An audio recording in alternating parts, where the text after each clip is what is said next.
Ngayon po, kailangan yung magpasalamat sa taong nag-invite sa inyo. Katabi niyo po ang nag-invite sa inyo? Salamat niyo po siya. Ako po si Rosel Bihasa. 15 years na po ako sa Italy. Kasabuan po, Italy. Hindi po siya Hongkong dahil hindi ko naman po inanin na sa Hongkong po kasi umuwi kami ng bansa.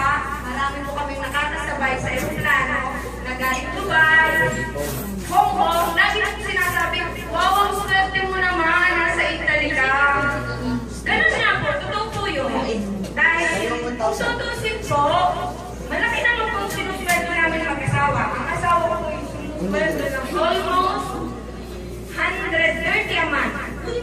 Pag may overtime, ako po, mga 90 a month. Pero hindi po kayo nagtataka kung ba't ako nandito sa harap ninyo ngayon at ako'y nasa global. Gusto niyo po bang malaman? Yes! Ganito po yun. Last 6 years ago po, nag-down po ang economy ng Europe. Maganda po ang buhay sa Italy. Libre po ang hospital, libre gamot, malaki po ang aming sweldo. Pero simula po ng bumagsak ang economy ng Europe, nag-iba po ang buhay. Doon ko po na-realize na hindi lang dapat trabaho, kailangan pong mag-negosyo. Pero ano pong isip po ako ng isip, anong pwede kong gawing negosyo na pagsisimulan ko na hindi ko muna mag-trabaho ko. Wala po. Wala akong maisip. Ngayon, tuwing kong umaga, bago pumasok sa trabaho, dumadaan po ako kung saan dinay ako, isa pong malaking simbahan doon sa amin. Lagi po ako nagdadasal. Diyos ko, bigyan niyo po ako ng isa pang oportunidad na pwede niyo baguhin ang buhay ko at ng pamilya ko. Ganun po. Ngayon po, simula po noon, isang araw po, yung college friend ko, nag-introduce po sa akin ng Global. Hindi ko po siya pinansin dahil sabi ko po, anong magagawa ng Global na ito sa akin? Samantalang andun po ako sa YouTube, malaki po ang sinasahod namin, and nandito siya sa Pilipinas. In-explain po niya sa akin, nanood daw po ako ng video, panuorin ko daw po lahat, pero hindi po siya pinansin. Tuloy pa din po ako sa aking trabaho. Pero naiisip ko po lagi, baka ito na yung hinihingi ko sa Diyos na oportunidad. Ngayon po, sabi ko sa asawa ko, ba't hindi ko subukan? Wala naman po nawawala kung susubukan ko. Ang problema, hindi ko po kilala si Upline Rachel at si Upline AJ. Hindi ko po sila nakikita, hindi ko nakakausap. Hindi po alam ng aking kaibigan na nagre-research ako at nanonood ako ng YouTube na tungkol sa global, sa mga product testimony at sa lahat-lahat. Ngayon po, habang nanonood ako, parang iniisip ko, kung naalala ko yun, napanood nyo yung tao na kasama sa trip sa Hong Kong na magkakampo. Iniisip ko, sabi ko sa asawa ko, dahil nga nakarating dito sa Italy, pero kapag umuwi tayo sa Pilipinas, atin ang pamasahin. Umuwi tayo, nag-iipon, pero pagbalik natin dito, zero na po kami. Ganyan po mga FW. Ipon-ipon, pag-uwi sa Pilipinas, galis kasi ng pera, babalik ko dito. Wala na naman. Simula ulit. Ngayon po, sabi ko, kung ang magkakampo nakapunta sa Hong Kong, ako na nasa Italy, gusto ko na umuwi sa Pilipinas habang buhay. At dito po ako. Kahit masarap ang buhay doon, iba po dito sa Pilipinas.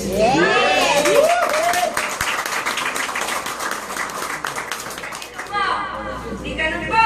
Sabi ko sa akin, nag-isip ko sa akin, kung magpadala daw po ng pera, ang pang-membership kay Rachel. Sabi ko po, magpapadala ko ng pera, 150 euro para sa membership. Pero iniisip ko po, maliit na pera lang po yung para sa amin dahil malaki na po kita namin.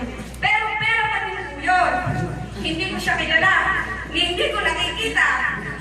Sa Facebook ko lang nakakausap. Pero ano sabi ko ng asawa ko, kung hindi mo susubukan, ngayon pa lang talo ka na. Yes! Yes! At sabi po niya sa akin, magdadala ka ng pera. Kung ang pera, hindi bumalik sa atin, nakatong ang Diyos, Diyos nang bahala. Pero kung hindi mo sinubukan, ipagpalagay,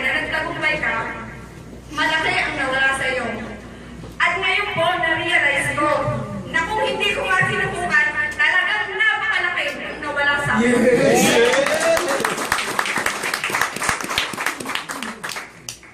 po, may nagpadala po ako sa kanya ng pera.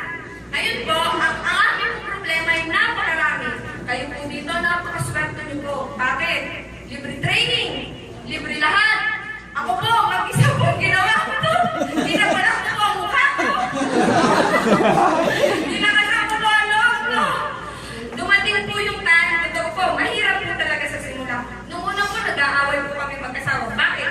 Hindi po ako natutulog sa kapapanood ng YouTube. Yun lang po ang pwede kong gawin. Yun lang ang training. Samantalang kayo, yung mga first timer dito, pagkaya na ako ng sabi ng mga nauna sa akin, umuupo lang kayo. Iba po ang dumadala dito. Kaya napakalaking swerte niyo po. Samantala po ako, lahat po, ginawa ko yun. Hanggang sa dumating po ang pagkakataon na naipadala ko na po kay Rachel. Ngayon, ang problema ko po, paano ko ito sisimulan? Ano na po? Napakahirap po ng problema ko.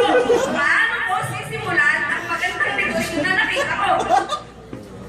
Facebook, YouTube, yan po ang aking naging sandata. At ang kanila po, alalay sa akin. Lagi po sinasabi sa akin na Rachel, kaya mo yan, Ate Rosel. Ang sabi ko po, oo, Nate, kaya mo. Ang dali mo sabihin.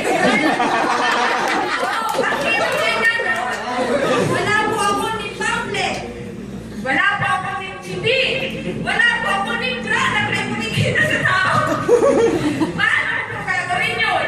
Pero, wala pong mahirap sa taong gusto.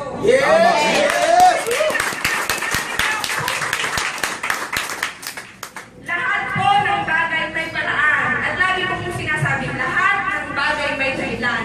Una pong iisipin nyo, bakit na-introduce nyo sa inyo? May dahilan po. Dahil gusto po ng inyong mga kasamahan, ng inyong mga kaibigan, na maging kagaya nila din kayo na walang problema sa pera at malusog ang pangangatawan dahil napakaganda po talaga ng inyong lugar. Ngayon po, ganito po, nag-research po ako. Research! Nagawa po ako ng libro. Meron na po ako yung bala. Ang problema po, paano po siya ilalala sa tao? Hindi nyo po alam. Dahil unang-una, sabi nga po, pag ini-invite nyo yung tao dahil gusto nyo siyang yumaman din.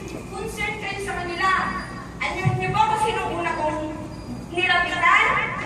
Nanay ko, kapatid ko, tiya ko, mga pinsan ko, sa kagandahan ko, ni isa, walang na-join sa akin. Na-discourage na lang ako. Hindi po ako na-discourage. Alam niyo po, sabi ko, isang araw, mangyayari sa akin ang nangyari sa iba. Babagkang ko kayong lahat. Pero maganda po yung intention ko. Wala po, ayaw po nila malang. Patuloy pa rin po ako. Marami pong tao dahil tuwing po summer doon sa amin sa Italy, may basketball league. Nagadala ko po ang aking libro. At ang kapal ng mukha ko. Hindi ko pa alam kung paano ko lalapit. Nagkataon ko na yung mister ko may kumpare. Yung po ang inuna namin lapitan. Talaga pong pinakita ko sa kanya yung libro, yung ingredients ng mga, alam nyo naman po tayo mga Pilipino. Nakita, makulay, maganda, abana, adra. Nung nakita po nila, unti-unti nang nagdaisan, nakikitingin, pero hindi rin po sila nag-join dahil ang sinasabi po nila, ang hirap niya, baka maloko ka. Nung mga time po yun, wala pa po sa akin ang product ko. Pero sinisimula ko na po dahil ang sinabi ko po sa sarili ko, kung ipagpapabukas ko kayo doon, maghihintay pa ako, walang mangyayari. Ang mahalaga po yung oras. Ngayon, hindi man po sila nag-join sa akin, at least na ipaalam ko po na meron akong ginagawa. Yung po ang maganda. At hindi man po kayo, okay lang po yun dahil napakadami ko din pong beses na-reject. At ang sinasabi ko sa inyo, yung papuntao na akala ko ay maniniwala sa akin at mag-join sa akin, ang unang nagdadaw sa akin. Ngayon po, dati, pag nakikita po akong online sa Facebook, dahil online lang po kami, madami. Dahil po trabaho, matawag trabaho, ang nakakalumino ko lang po mga kamag-anak ko. Sabi ko nga po sa inyo, yung mga kamag-anak ko, pag nakikita pa lang ako, naglalayo na dahil alam na Ayun po, ang nangyari, ano? Online. Ang iba naman po, makikita pa lang ako online sa Facebook. Lalagyan ko pa lang, hi! Alam nyo, ang sunod na nangyayari, nawawala na sila. Nag-online. Maglalagaw. 15 years yung kaibigan, 20 years yung pakilala, pero isang hi lang, Maglalagaw. biglang mawawala. Pero hindi po yun nakadiscourage sa akin. Iniisip ko po talaga, yung pumahan para sa aming pamilya. At yung kagustuhan ko po, na kami po ay magtutulog na dito sa Pilipinas. Ang aking pong lagi iniisip. Lagi akong iniisip na kung yung iba, mas nandito lang sa Pilipinas, mahirap po dito magbenta. Mga wala ko na pinag-aralan. Eh, nagawang maging milyonaryo. Ako pa kaya nakarating sa Italia? Yes! Kaya kayo po, ako po dyan, kahit ano pa po inyong pinalalagyan sa buhay, isipin nyo lang po, ilagay sa puso, kayang din marating ang narating nila. At tayo po isang sa Ama. Patuloy po yun, aming pinukwento sa inyo kung bakit ako naka-join dito. Dumating na po yung product. Sa kagandahan naman po, mabilis po ang bentahan namin. After po, ng 1 month, silver executive na po ako. Yes! Sabi ko po, nakarecruit po ako ng 2 tao. Noong po makarecruit ako ng 2 tao, para po ako nababaliw. Pinakita ko po sa asawa ko, tingnan mo! May pera ako! May pera! May wifi ako! Tingnan mo! Sabi po niya sa akin, para ang tanga, 1.5 dahil syempre po, malaki ang kita namin dun eh. Pero yung kung 1.5 na iniisip ko, sa isang araw, ang 1.5 magiging 3,000, magiging 10,000, magiging 20,000. Ayun po, nag-ingkas po ako ng cheque. 105,000 lang po.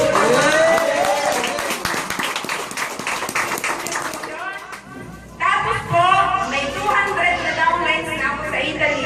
Lahat po ng pinaghirapan ko, unti-unting nagtutupad. Sumunod po, si Rachel po nga pala nalilipot ako. Sabi niya sa akin, ate, mas maganda 7 accounts. Sabi ko, niloloko yata ako ng bata ko. Pagdating ang prada ko, gusto na magpadala ko ng pera.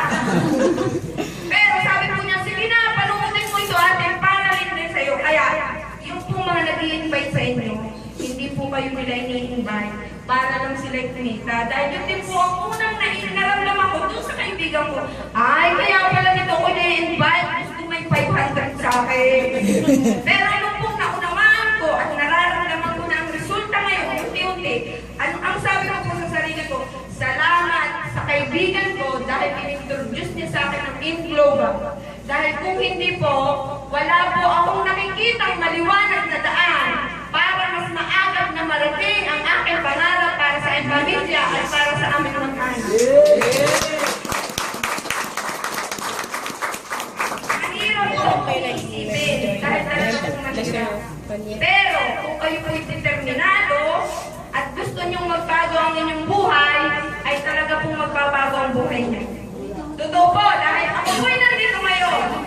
Dati po pag nagbabakasyon kami, uuwi po ako dito, ang inipon ko po ng 2 taon, in 1 week, 1 buwan po, magbalik kami doon, wala ako kahit 5. Isipin niyo po, ngayon po, babalik ako ng Italy, may 105 ako sa bangko, may laman ng pera ko, madami akong nagpit na prana, pagdating ko doon, may another 60,000 na naman po ako.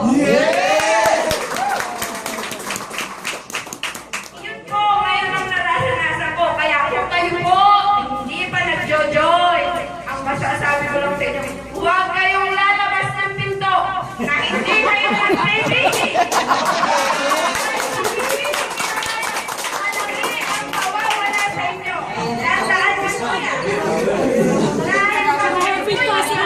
Dahil sa kahihintay nyo, isang araw, maging downline pa kayo nang i-invite ninyo. Yung both ninyo tatandaan. Kanina po, sabi namin ni Ablay, natatawag lang ng aming downline sa Italy. May 13 payroll duty kami. Yes! Hindi pa po namin na-encode yung 6 na dapat ay i-encode namin. Isipin niyo po kung gaano